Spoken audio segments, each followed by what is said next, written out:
ನನ್ನ ಕೂಡ ವೇದಿಕೆಯ ಮೇಲೆ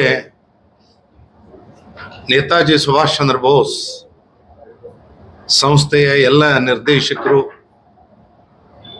ಕಾನೂನು ಸಲಹೆಗಾರರು ಇದ್ದಾರೆ. ನೇತಾಜಿ ಸುಭಾಷ್ ಚಂದ್ರ ಬೋಸ್ ಸಂಸ್ಥೆ ಪ್ರಾರಂಭವಾಗಿ 25 ವರ್ಷಗಳ ಒಂದು ಸುದೀರ್ಘ ಅವಧಿಯನ್ನು ಮುಗಿಸಿದೆ.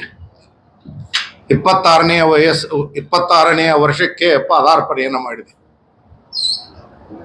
ನಾವು ನೇತಾಜಿ ಸುಭಾಷ್ ಚಂದ್ರ ಬೋಸರ ಜಯಂತಿಯನ್ನು ಪ್ರತಿ ವರ್ಷ 23ನೇ ತಾರೀಕು ಜನವರಿ ಬಹಳ ವಿಜೃಂಭಣೆಯಿಂದ, ವಿಶೇಷವಾಗಿ ವಿದ್ಯಾರ್ಥಿಗಳಿಗೆ ಸೀಮಿತವಾಗಿರುವಂಥ ಹಲವಾರು ಕಾರ್ಯಕ್ರಮಗಳನ್ನು ಹಮ್ಮಿಕೊಳ್ಳುವುದರ ಮುಖಾಂತರ ಆಚರಣೆಯನ್ನು ಮಾಡ್ಕೊಂಡು ಬಂದಿದ್ದೀವಿ.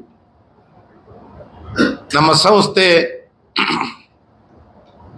800 ಜನರ ಒಂದು ಸದಸ್ಯತ್ವದಿಂದ ಪ್ರಾರಂಭವಾಗಿ ಇವತ್ತು 5,500 ಸದಸ್ಯರನ್ನು ಒಳಗೊಂಡಂಥ ಬೃಹತ್ ಸಂಸ್ಥೆಯಾಗಿ ಬೆಳೆದಿದೆ. ನಮ್ಮದೇ ಆದಂಥ ಅತ್ಯಾಧುನಿಕ ಪ್ರಧಾನ ಕಚೇರಿ ಮತ್ತು ಅದರ ಬ್ರಾಂಚ್ಗಳನ್ನು ಹೊಂದಿದೆ. ಈ ವರ್ಷ ನಾವು ರಜತ ಮಹೋತ್ಸವ ಮತ್ತು ನೇತಾಜಿ ಸುಭಾಷ್ ಚಂದ್ರ ಬೋಸರ 129ನೇ ಜಯಂತಿಯನ್ನು ಬಹಳ ವಿಜೃಂಭಣೆಯಿಂದ ಆಚರಣೆ ಮಾಡಬೇಕು ಅನ್ನೋ ದೃಷ್ಟಿಕೋನದಿಂದ ಜನವರಿ 23ನೇ ತಾರೀಕು KLEಯ ಶತಮಾನೋತ್ಸವದ ಜೀರಿಗೆ ಹಾಲ್ನಲ್ಲಿ ಕಾರ್ಯಕ್ರಮವನ್ನು ಆಯೋಜನೆಯನ್ನು ಮಾಡಿದ್ದೇವೆ. ಈ ಕಾರ್ಯಕ್ರಮ 2 ವಿಚಾರಧಾರೆಗಳನ್ನು ಮುಂತೆಗೆದುಕೊಂಡು ಹೋಗುವಂಥ ಪ್ರಯತ್ನವಾಗಿದೆ.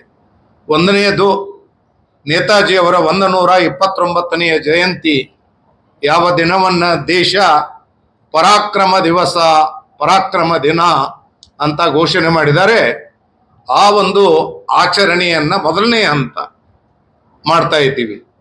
ಅದರಲ್ಲಿ ವಿಶೇಷವಾಗಿ ವಿದ್ಯಾರ್ಥಿಗಳು, 1000 ವಿದ್ಯಾರ್ಥಿಗಳು ಅದರಲ್ಲಿ ಭಾಗವಹಿಸ್ತಾ ಇದ್ದಾರೆ ಮುಂಜಾನೆ. ಅದಕ್ಕೆ ನೇತಾಜಿಯವರ ಜೀವನ ಸಂದೇಶ ಏನು, Netaji Subhash Chandra, what is his contribution to the freedom movement of India, ಇದ್ರ ಬಗ್ಗೆ ಒಂದು ಅದ್ಭುತವಾದಂಥ ಚಿಂತನೆಯನ್ನು ಮಕ್ಕಳಿಗೆ ಕೊಡುವಂಥ ಪ್ರಯತ್ನವನ್ನು ಈ ಒಂದು ಕಾರ್ಯಕ್ರಮದಲ್ಲಿ ಮಾಡುವಂಥ ಪ್ರಯತ್ನವನ್ನು ನಾವು ಮಾಡ್ತಾ ಇದ್ದೀವಿ. ಅದಕ್ಕೆ ನಿಮ್ಮ ಸಹಕಾರವನ್ನು ನಾವು ಈ ಸಂದರ್ಭದಲ್ಲಿ ಕೋರ್ತಾ ಇದ್ದೀವಿ.